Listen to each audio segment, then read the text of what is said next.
दोस्तों, स्वागत है आपका मेरे YouTube चैनल इंग्लिश बाबू पर। और आज मैं फिर हाजिर हूँ आपके साथ एक नई स्टोरी लेकर।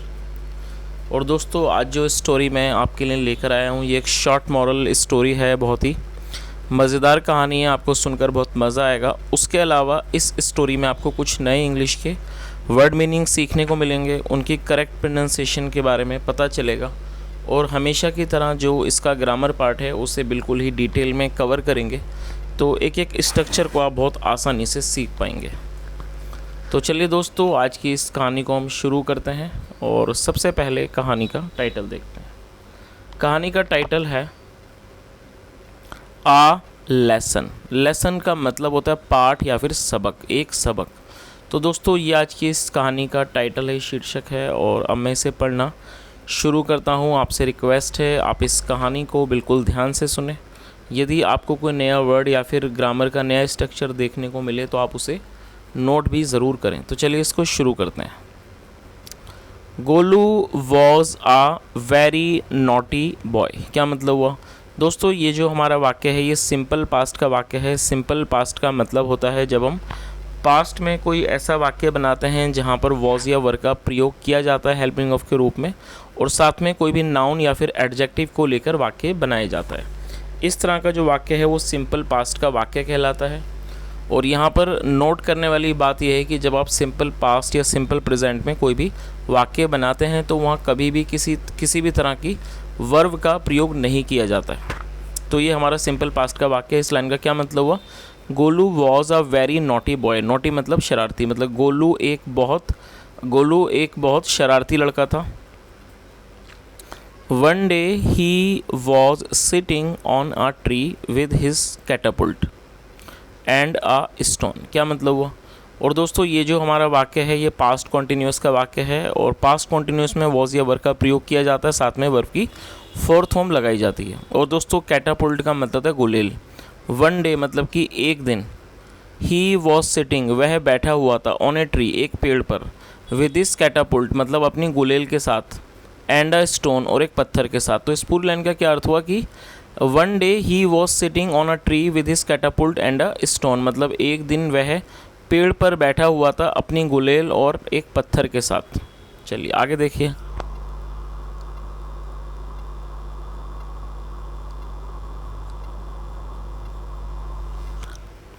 ही saw a priest passing by. दोस्तों, पास का मतलब होता है कहीं से होकर गुजरना, उसे पास कहा जाता है। और प्रीस्ट का मतलब होता है पुजारी या फिर पुरोहित, उसे प्रीस्ट कहा जाता है। और ये जो हमारा वाक्य है ये पास्ट इंडेफिनिट का अफर्मेटिव वाक्य है। जब हम पास्ट में कोई भी अफर्मेटिव का वाक्य बनाते हैं पास्ट इंडेफिनिट में, तो वहाँ सेकंड फॉर्म का प्रयोग किया जाता है। सी मतलब देखना और सॉ मतलब देखा। ही सो उसने देखा, अ प्रीस्ट एक पुजारी को, पासिंग बाय जाते हुए। तो क्या मतलब हुआ? ही सो अ प्रीस्ट पासिंग बाय मतलब उसने एक पुजारी को गुजरते हुए देखा, मतलब वहाँ से जाते हुए देखा। The bald head of the priest was shining in the sun. क्या मतलब हुआ? और दोस्तों, ये भी हमारा पास्ट कॉन्टिन्यूस का ही वाक्य है। बाल्ड का मतलब होता है गंजा और हेड मतलब sir. The bald head of the priest मतलब जो पुजारी का गंजा सर था वो शाइनिंग वो चमक रहा था, इन द सन सूरज में, धूप में चमक रहा था। तो इस पूरी लाइन का क्या अर्थ हुआ कि the bald head of the priest was shining in the sun, मतलब कि जो पुजारी का जो गंजा सर था वो धूप में चमक रहा था। Golu could not resist himself. और दोस्तों, रेजिस्ट का मतलब होता है रोक पाना, और इस वाक्य में कुड का प्रयोग किया गया है। कुड का प्रयोग वाक्यों में जब किया जाता है जब वाक्यों के टेल पर सका, सकी, सके या फिर पाया, पाई जैसे शब्द आते हैं। जब आप कोई भी ऐसा वाक्य बनाते हैं जहां वाक्य के टेल पर सका, सकी, सके, पाया, पाई जैसे शब्द आए तो कुड का प्रयोग किया जाता है हेल्पिंग ऑफ के रूप में। और रेजिस्ट का मतलब होता है रोक पाना, रोकथाम करना। तो क्या मतलब हुआ? Golu could not resist himself मतलब गोलू अपने आप को नहीं रोक सका। सो इसलिए ही aimed the stone at the priest head. और एम का मतलब निशाना लगाना, और ये सेकंड फॉर्म है। ही एम्ड द स्टोन उसने पत्थर से निशाना लगाया। एट द प्रीस्ट हेड मतलब उसने पुजारी के सर पर पत्थर से निशाना लगाया। चलिए आगे देखिए।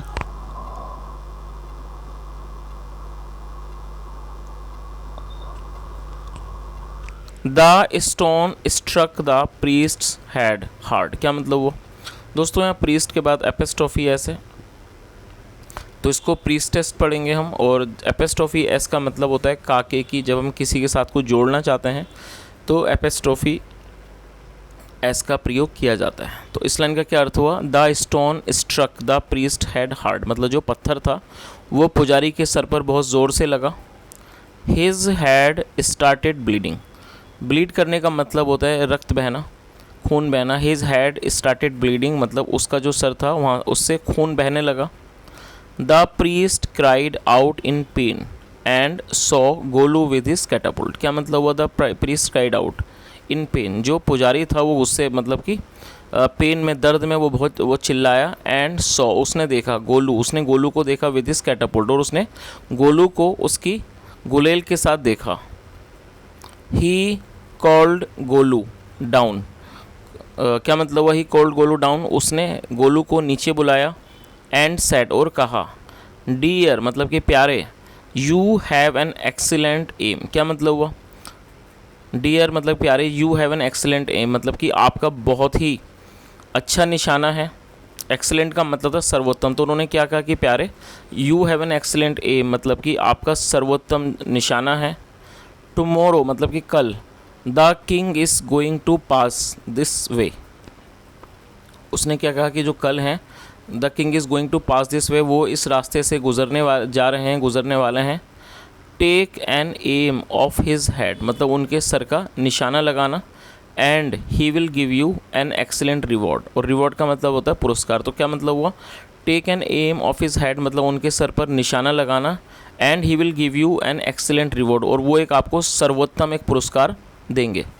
चलिए आगे देखिए। Next day the king passed by, और ये सेकंड फॉर्म में पास की। नेक्स्ट डे अगले दिन द किंग पास्ड बाय, जो राजा थे वो वहाँ से गुजरे। Golu hit a stone on his head, और जो गोलू था उसने एक पत्थर मारा उनके सर पर।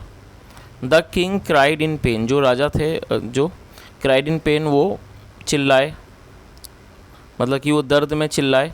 And ordered his guards, order का मतलब होता है आदेश देना, और ये सेकंड फॉर्म है। एंड ऑर्डर्ड हिज गार्ड्स, और उन्होंने अपने गार्ड्स को, अपने सुरक्षा कर्मियों को आदेश दिया। टू गेट गोलू, उन्होंने मतलब कि अपने सुरक्षा कर्मियों को गोलू को लाने का आदेश दिया। चलिए आगे देखिए।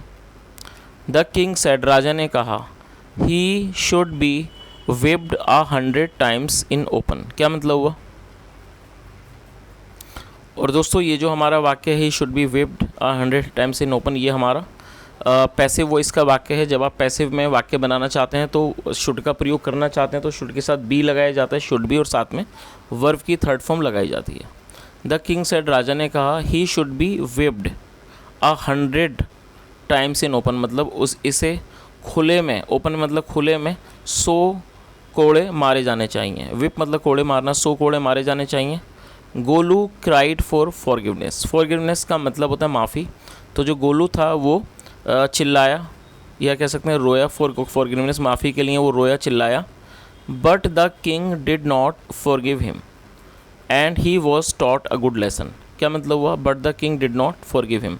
और दोस्तों ये जो हमारा वाक्य है ये पास्ट इंडेफिनिट का नेगेटिव वाक्य है, और जब हम पास्ट इंडेफिनिट में कोई भी नेगेटिव का वाक्य बनाते हैं तो वहाँ सब्जेक्ट के बाद डिड नॉट लगाया जाता है, साथ में वर्ब की फर्स्ट फॉर्म लगाई जाती है।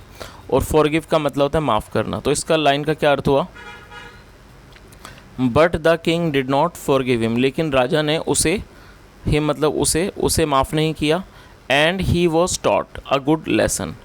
और दोस्तों ये जो हमारा वाक्य है ये पास्ट इंडेफिनिट का पैसिव वॉइस का वाक्य है। जब आप पास्ट इंडेफिनिट में पैसिव का वाक्य बनाना चाहते हैं पैसिव वॉइस में, तो वहाँ वॉज वर्ब का प्रयोग किया जाता है हेल्पिंग ऑफ के रूप में, जैसा यहाँ किया गया, और साथ में वर्ब की थर्ड फॉर्म लगाई जाती है।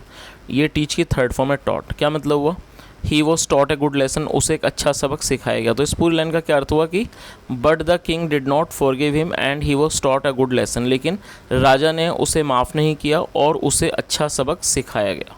चलिए तो दोस्तों ये आज की एक बहुत छोटी सी कहानी थी, और यहाँ मैंने पूरी कोशिश की आपको हर वर्ड की मीनिंग बताने की, उसके अलावा जो ट्रांसलेशन का प्रोसेस था उसे भी अच्छे से एक्सप्लेन करने की। If you really like this video and if you really liked my effort, then I request you to please like this video and subscribe this channel with your friends, and do subscribe the channel and press the bell icon so that you can keep getting new updates and the new videos. Thank you so much for watching. Have a nice day and bye.